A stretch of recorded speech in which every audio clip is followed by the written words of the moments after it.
Problem Nummer 4 sind 2 Probleme auf einmal, aber ich fasse sie zu einem Problem zusammen. Das eine Problem, was viele sagen, oder viele von euch gesagt haben, ist, hey, ich kann nach Noten Klavier spielen, aber ich würde gerne frei spielen können, ohne Noten. Ich möchte nicht an die Noten gebunden sein. Und genau andersherum äußern, oder haben viele andere von euch geäußert, ich kann frei spielen, aber ich würde mal gerne vom Blatt spielen. Ich würde sofort gerne Noten erkennen können. Ja, also das sind 2 unterschiedliche Herangehensweisen und ich kenne ja nur ganz, ganz wenige Pianisten, die tatsächlich beides können.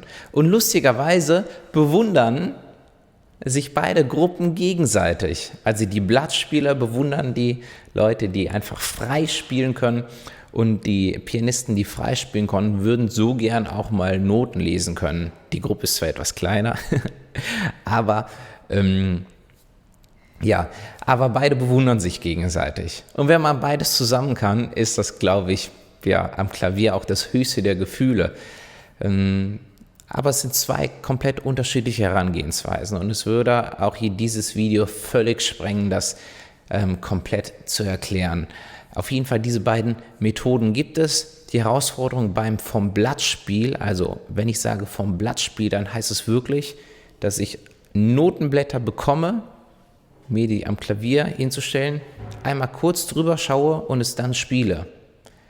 Also wirklich vom Blattspiel, nicht nach Noten einüben über Tage, über Wochen, sondern wirklich das Ganze einmal kurz analysieren und dann die Noten schnell erkennen können. Das ist die Kunst, ja, die Noten schnell erkennen können.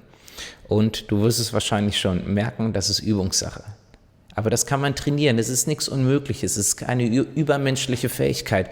Du brauchst kein besonderes Talent dafür. Ja, so oft wird gesagt, der hat Talent. Nein, man muss es trainieren, Noten schnell erkennen zu können.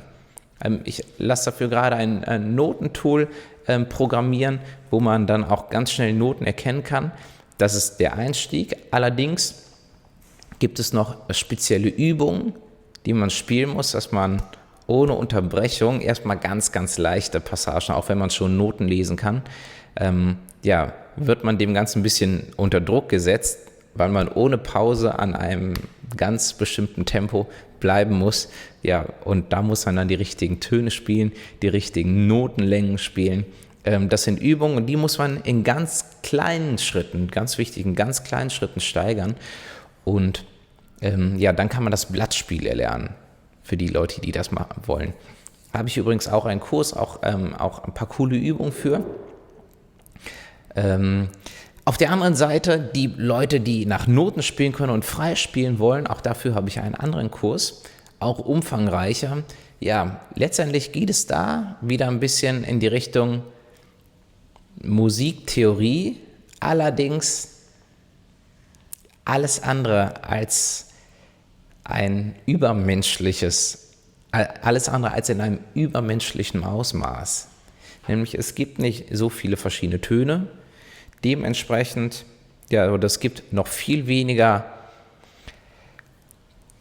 Töne und Akkorde, die zusammen gut harmonieren, die zusammen gut klingen. Und wenn man einmal diese wenigen Verbindungen raus hat, dann kann man eine ganze Menge frei am Klavier machen. Eine ganze Menge.